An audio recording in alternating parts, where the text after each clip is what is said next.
Indian मसीह channel में आपका स्वागत है। वीडियो के देखने वाले सभी लोगों को जय मसीह की। आज का वचन घर के आशीष के लिए अब तक का सबसे शक्तिशाली वचन है। अभी तक आपका घर ना बना हो और घर में होने वाली बहुत सी समस्याओं के कारण आप अपने जीवन में कठिनाइयों का सामना कर रहे हो, तो आज का ये वचन आपके लिए है जो आपको इस बातों से आजाद करेगा। इस वचन को हर दिन अपनी खुद की प्रार्थनाओं में शामिल करने से परमेश्वर आपके घर की हर एक परिस्थितियों को बदलेगा। तो वीडियो को अंत तक सुनते रहे ताकि आप भी इस वचन के द्वारा प्रार्थना कर अपने घर में होने वाली सारी क्लेशों से बाहर आ सके। तो आइए वीडियो में आगे बढ़ते हैं। वचन नंबर पहला। बाइबल में बहुत सा वचन है जिसे परमेश्वर ने हम सभी के लिए दिया है। बाइबल में ऐसा एक भी वचन नहीं जो हमारे लिए ना हो, क्योंकि प्रभु यीशु मसीह ने कहा, आकाश और पृथ्वी टल जाएगी परंतु मेरा वचन कभी ना टलेगा। तो मेरे प्रियो, आपको बाइबल से ढूंढना होगा कि आपकी समस्याओं के लिए कौन सा वचन है जिसे परमेश्वर ने आपको अधिकार दिया है, जिसे आप अंगीकार करके उस है एक परेशानियों को दूर कर सके जो आपके जीवन में है। तो आइए जानते हैं बाइबल से घर की आशीष का ये सबसे शक्तिशाली वचन को। भजन संहिता 127 अध्याय 1 पद से आगे। यदि घर को यहोवा न बनाए तो उसके बनाने वालों का परिश्रम व्यर्थ होगा। यदि नगर की रक्षा यहोवा न करे तो रखवाले का जागना व्यर्थ ही होगा। तुम जो सवेरे उठते और देर करके विश्राम करते और दुख भरी रोटी खाते हो, यह सब तुम्हारे लिए व्यर्थ ही है, क्योंकि वह अपने प्रियों को यों ही नींद दान करता है। तो मेरे प्रियो, इस वचन में लिखा है, यदि घर को यहोवा ना बनाए तो उसके बनाने वाले का परिश्रम व्यर्थ है। याद रखे, घर हर एक व्यक्ति बना सकता है, लेकिन घर को रहने लायक केवल परमेश्वर ही बना सकता है। क्योंकि आज बहुत से लोग हैं जो किराए के मकान में रहते हैं और उनके पास खुद का घर नहीं है, और जिनके पास घर है वह सुख और शांति के साथ नहीं है। इसीलिए यह वचन परमेश्वर ने अपने लोगों को दिया, जिसे हर दिन आप अपने पर्सनल प्रेयर में शामिल करें और इस वचन से अपने घर की प्राप्ति के लिए प्रार्थना करें, क्योंकि परमेश्वर ने आपको शांति और सुख से भरा जीवन देने के लिए बुलाया है।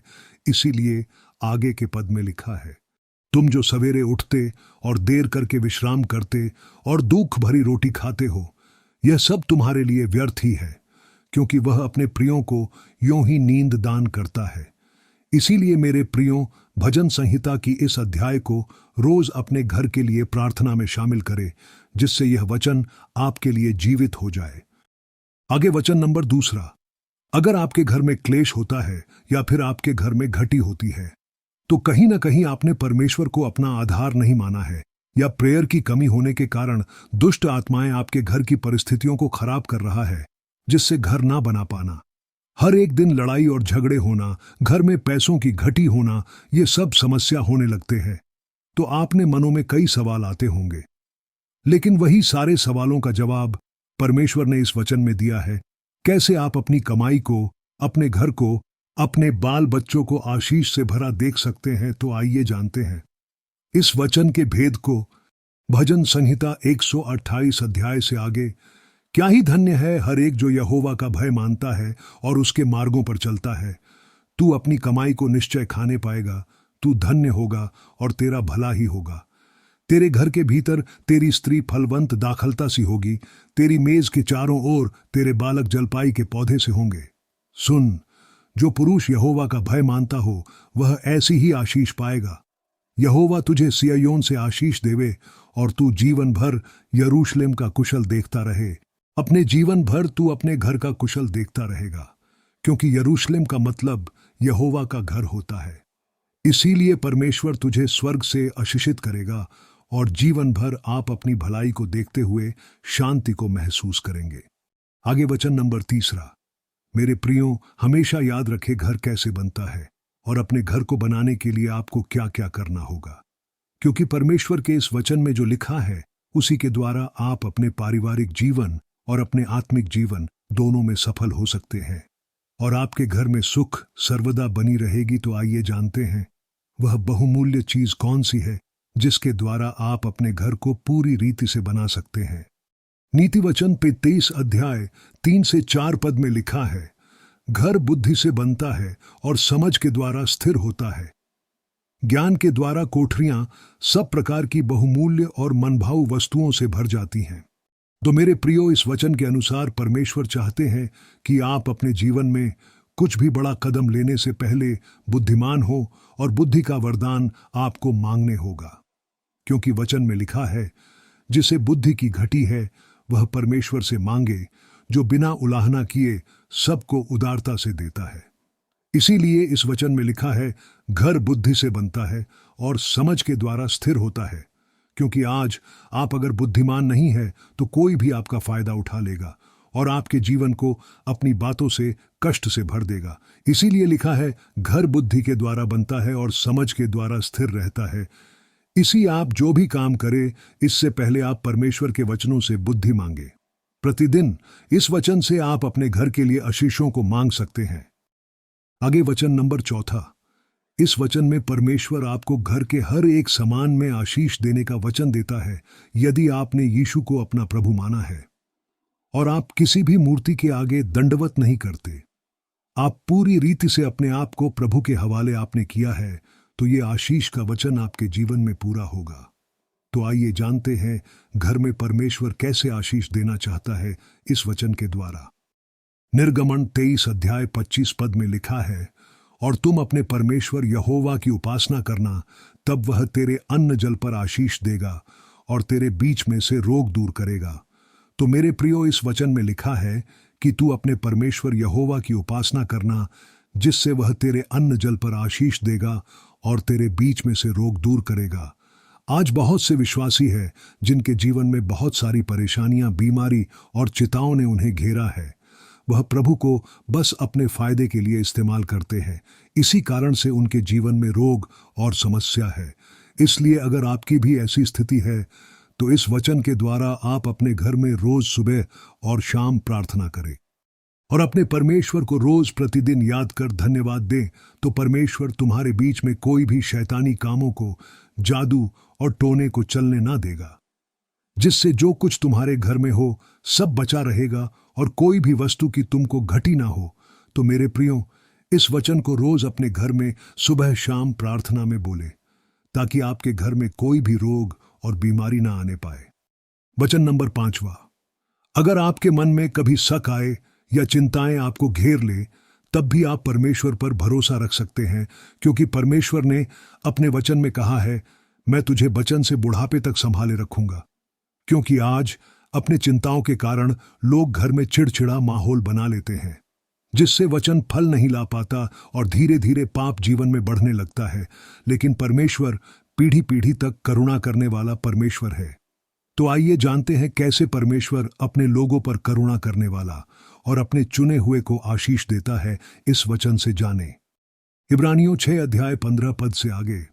और परमेश्वर ने अब्राहम को प्रतिज्ञा देते समय, जबकि शपथ खाने के लिए किसी को अपने से बड़ा न पाया, तो अपनी ही शपथ खाकर कहा कि मैं सचमुच तुझे बहुत आशीष दूंगा और तेरी संतान को बढ़ाता जाऊंगा। यह वचन इब्रानियों में सबसे अधिक विश्वास का वचन है, जिसमें परमेश्वर ने अब्राहम को अपनी ही शपथ खाकर आशीष दी कि मैं सचमुच तुझे बहुत आशीष दूंगा और तेरी संतान को बढ़ाता जाऊंगा। इसलिए अगर आप मसीह में हो तो अब्राहम के वंश से हो और प्रतिज्ञा के अनुसार वारिस भी। तो जिसने हमारे मूल पुरुष अब्राहम को आशीष दी, वही आशीष अब मसीह यीशु में हमारे पास है। क्योंकि आप एक चुना हुआ वंश, राजपदधारी याजकों का समाज और पवित्र लोग हो। इसीलिए चिंता न करे, जिसने बुलाया है वह हमारी आवश्यकताओं को भी जानता है और वही उपाय करेगा। वही अंतिम और सबसे उत्तम वचन नंबर 6वां।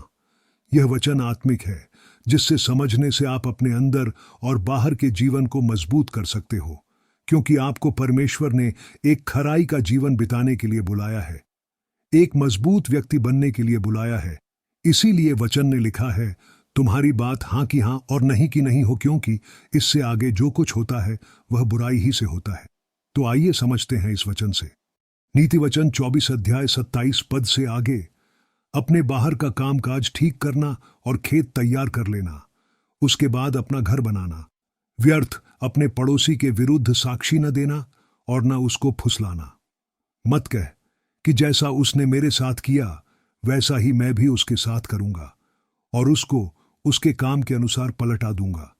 यह वचन आत्मिक है, इसीलिए आप इसे आत्मिक और शारीरिक जीवन में समझ सकते हैं, क्योंकि वचन में लिखा है अपने बाहर का काम ठीक करना, यानी कि जो आप करना चाहते हो उसके विषय किसी को ना बताना और आगे खेत तैयार कर लेना। इसका मतलब है अपनी बुद्धि को मजबूत कर लेना, क्योंकि बुद्धि ही हमारी खेती है। इसमें आप अच्छा बीज डालोगे तो अच्छा फल आएगा और बुरा डालोगे तो बुरा फल आएगा। इसलिए नकारात्मक बातों से दूर रहना और अपने आप को तैयार करना सभी सही बातों के लिए। याद रखिए कि अपने घर और परिवार की देखभाल करना आपकी जिम्मेदारी है, इसीलिए व्यर्थ में अपने पड़ोसी के विरुद्ध कोई भी शिकायत ना करना और ना ही उसे फंसाने की कोई साजिश करना, क्योंकि बदला लेना आपका काम नहीं है, वह तो प्रभु का काम है। इसीलिए आगे लिखा है, मत कह कि जैसा उसने मेरे साथ किया वैसा ही मैं भी उसके साथ करूंगा, क्योंकि बदला लेना आपको और आपके पूरे परिवार को हानि पहुंचा सकती है। इसीलिए प्रभु यीशु मसीह ने मत्ती रचित सुसमाचार में कहा, बुराई का सामना न करना।